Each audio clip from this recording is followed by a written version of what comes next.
It's me again. Okay, I'm gonna do a rant of the day. I'm gonna be doing this. I'm probably doing a rant of the day, probably once a week, so people won't think I'm absolutely crazy.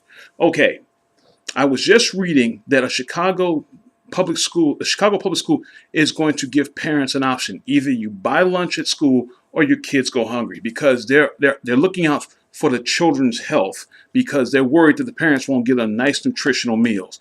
Okay, first and foremost, this is a completely liberal idea because liberals have this mentality that if you don't know what's best for you unless we tell you. Liberals love to legislate morality. The liberals love to act like that. The average person who is not educated is a complete and total moron.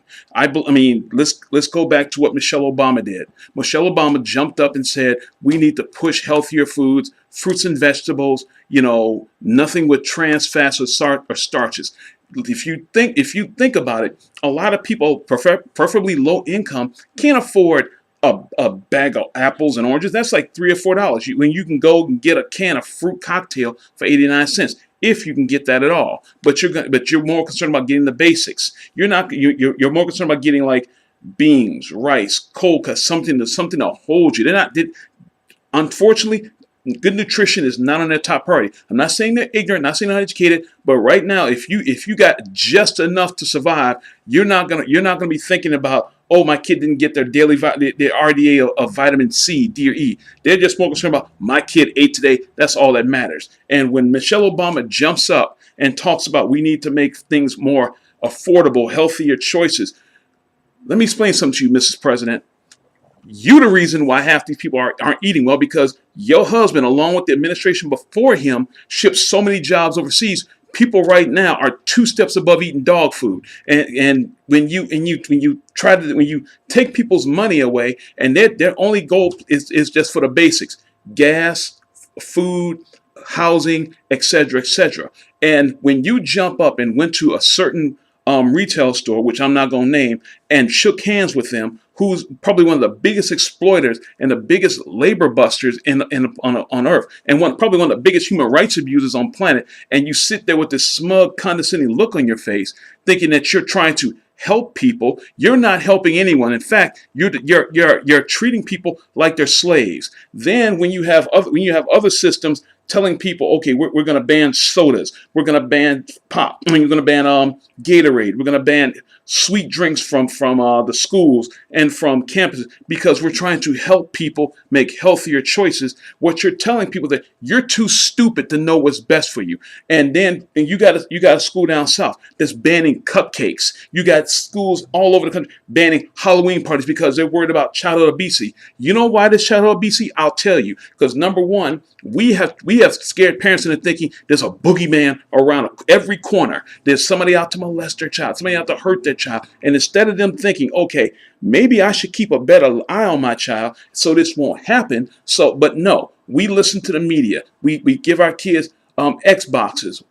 I'm not gonna trip because I got a game system myself. But at least I try to make healthier choices and I try to work out so that way it balances out. But when you give kids computers, when you give kids gaming systems, when you tell children don't go out the block because there's somebody out there to get you, of course. And then when you eliminate recess at school, which is another thing which will help kids, get healthy, because for so long America has treated education like a secondhand joke. Now we find out that countries are kicking our ass in education wise. We want to put our kids in so many programs because we want them to get the edge. Well, you know what?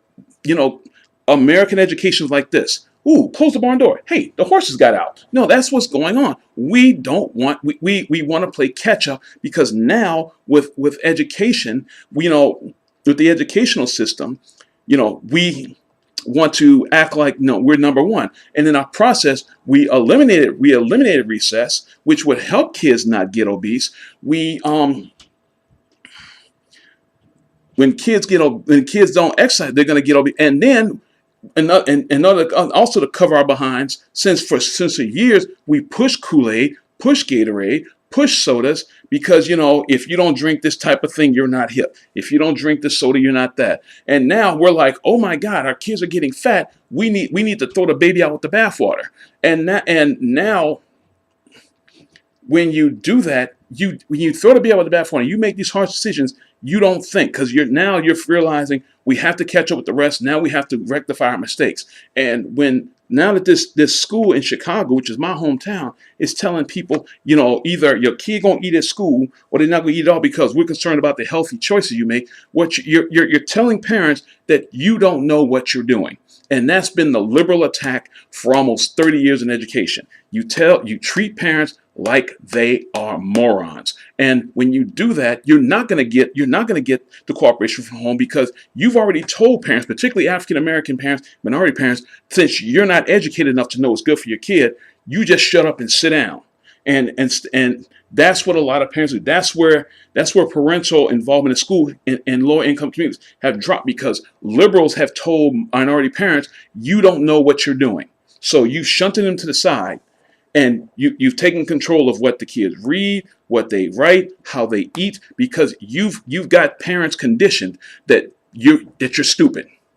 You're stupid. You're a moron. You have no clue what you know how to feed your kids. Now you want to tell kids, you're trying to tell kids you're going to eat at school. I'm sorry. All of us been to school. Have you actually eaten in a high school cafeteria? That's a hate crime in itself. The bottom line is liberals, government, stay out of the kids, stay out of the lunchroom, stay out of my bedroom, stay out of my car, stay out of my wallet, stay out of my life. Because slowly and surely, if we keep giving people power to dictate what we do, what we see, what we say, what we eat, we're going to wake up one morning and we're going to be a bunch of robots. If you want to see what happens when government and liberalism and people who have good intentions constantly put fear in your mind because you don't know what's best for you, and they constantly push you with technology, they constantly push you with these idealism that that we're trying to help you, we're going to wind up like Wall-E. Because Wall-E, he got so fat and so out of shape, we had to move around these little conveyor belts because we were told everything was bad for us. And if we were actually thinking, we would try to lower the cost of fruits and vegetables. We would try to, lower the cost of healthier foods. Because if you look at the price of organic milk, organic milk is like $3.50. You get regular milk, it's like $1.99. You look at organic, anything organic, it costs twice or three times the amount of generic food. So you think if a single mom bringing home $500 a week, if that, you think she's gonna spend half her pay getting like, ooh, gluten free, RDH free, or this that? No, she gonna get what she can afford. And until the government and until liberals understand, okay, we need to reduce prices on healthier foods and healthier foods and more than and foods that don't have antibiotics and steroids and all this crap they put in it just so it lasts longer. People will eat healthier. And also, to be blunt, Mrs. President, if your husband would quit shipping jobs overseas, so people wouldn't have to get the crappy jobs, so maybe they could afford a better style of living. They could go to the store and get healthier foods, and they could help curb obesity. But what's going on right now, we have this image of beauty. They have, like Weight Watchers.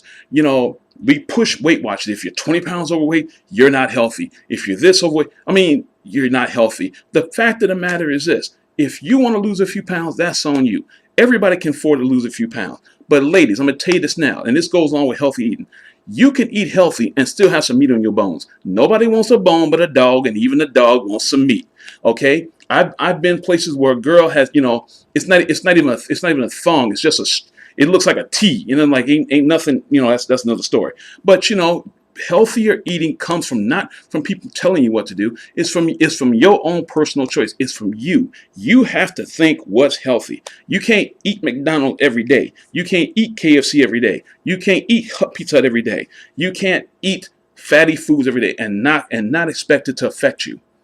So healthy eating comes from making a choice in your own, not from the government telling you what to do, not from Obama telling you what to do, not from what Weight Watchers are telling you what to do. You have to decide what's healthy. And as long as the powers that be tell you that you don't know what you're doing, or that you have no clue about how to feed yourself or your kids, and you accept that, and you accept the fact that you accept the fact that I don't know because these people went to school, they know more than I do, then pretty much you're gonna wake up one morning and you're gonna be nothing more than a puppet. And that's my talking point. I'm done.